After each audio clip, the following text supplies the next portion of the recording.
महायुतीच्या आमदारांना किंवा मंत्र्यांच्यासाठी आजचा दिवस फार महत्त्वाचा आहे, कारण थेट संवाद पहिल्यांदाच राज्याच्या सर्व आमदार आणि मंत्र्यांशी पंतप्रधान आदरणीय नरेंद्र मोदीजी साधणार आहेत. आणि त्याचबरोबर काही प्रलंबित जे प्रश्न आहेत, मतदारसंघातील असू द्या किंवा राज्याच्या विकासाच्या दृष्टीनं असू द्या, त्या संदर्भात सुद्धा चर्चा करणार. त्याला गती कशी येईल याचं सुद्धा ते पत्र प्रत्येक आमदारांकडनं आणि मंत्र्यांकडनं मागवलेलं आहे. त्यामुळे निश्चितपणे महाराष्ट्राच्या दृष्टीनं आजचा दिवस महत्त्वाचा आहे. 2 युद्धनौका आणि एक पाणबुडीचं देखील लोकार्पण 2 युद्धनौका आणि पाणबुडीचं लोकार्पण होणार आहे किंवा त्याचं उद्घाटन आदरणीय पंतप्रधानांच्या उपस्थितीत होणार आहे. परंतु आमच्या दृष्टीनं राज्यातील जे महत्त्वाचे प्रलंबित प्रश्न ते मार्गी लागण्याची आज शक्यता निर्माण झालेली आहे.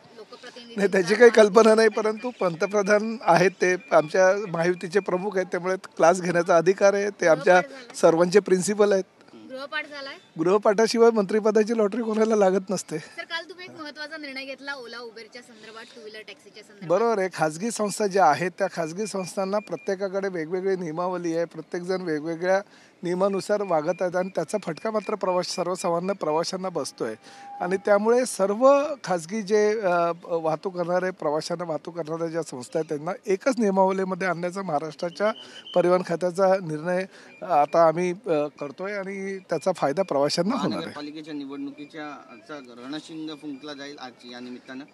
अद्यापर्यंत काही तसं महापालिकेच्या निवडणुकांची घोषणा झालेली नाही. आरक्षणाच्या विषयी निर्णय न्यायालयामध्ये प्रलंबित आहे.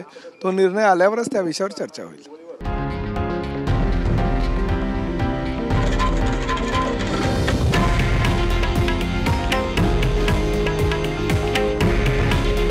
हे आहे देशातील नंबर 1 न्यूज नेटवर्क आणि आपण पाहत आहात TV9 मराठी.